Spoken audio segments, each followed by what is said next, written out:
I would like to preface this video with a bit of history. I want to take you back to a time where things weren't so great. January 2021. I was a college student, 22 years at the time. Just gotten the grim news that the entirety of the world had just been closed off. As someone who stayed inside most of the time already, this news wouldn't hit me immediately. 2 weeks of isolation would turn into months on end that would come to start this physical and emotional detachment from day-to-day life.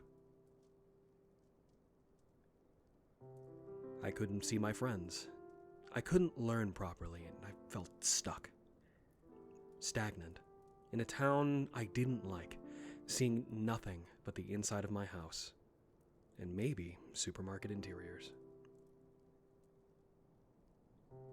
But, as awful as things were, it gave me something I could never find in the chaos of school life. And that was time. Time to create. Time to do more. Time so precious to me that I want to document it. A time where I learned to love Dungeons & Dragons. Chapter 1 of Land and Sea. I'd always felt a little cautious about starting D&D. It felt very daunting of a project to undertake. Create a world where a story of heroes takes place, where anything can happen. I think a lot of people would shirk away at the concept of it. So, in order to encapsulate the idea that this journey would require, I took a year of sitting down and just creating. Now that might be overkill. But, at the time I felt it was perfectly reasonable. I wanted this world to be just right for the adventures about to be thrust upon it. Previous to D&D ventures, I'd spent a lot of time just writing. Personal works that never saw the light of day, and damn near all of them were incomplete. But this would be one of the first times that I would be hopping into cartography as a means of storytelling. Now a good question is, why cartography? Well, there's a lot you can describe about people. And you can say they may be hardy, forged through hard work, or maybe a tribal community that's constantly at war with itself. But you can also show this by answering the question, how?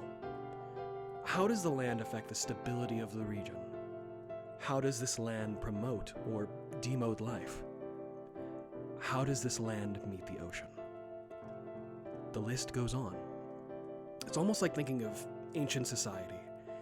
Yes, we can describe these people, but it's the land that ultimately dictated who they became.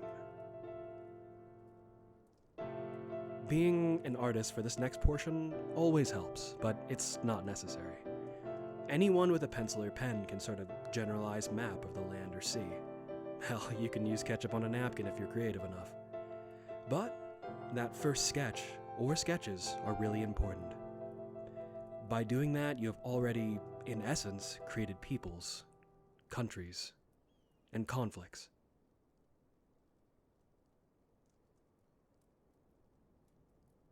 Some examples are bridges or canals.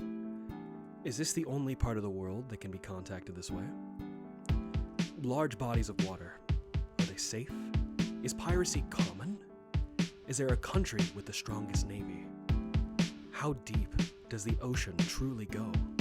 Archipelagos, diverse, spread through the sky or even the sea. How are they different? How are they the same? Mountains, hills. How treacherous is it to cross the region? Do people live here? What can you see from the peaks? How high above the clouds do they go? In creating the soil and sea, you've set the stage for any number of questions that you're looking to answer. Something we'll touch on in the next episode. Society and history.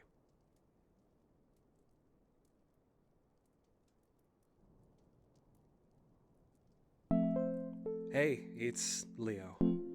Thanks for taking a watch of this video, or if anything, a listen. There aren't going to be too many visuals in this series, so safe bet for just throwing it on and listening if you're curious. Another thing to note is that by no means is this a guide for D&D or DMing as a whole. This is just me kind of rambling on about what I used to do and having a little bit of criticism about myself. Of course, it's just entertainment purposes, but this is just going to be a passion project, just from me.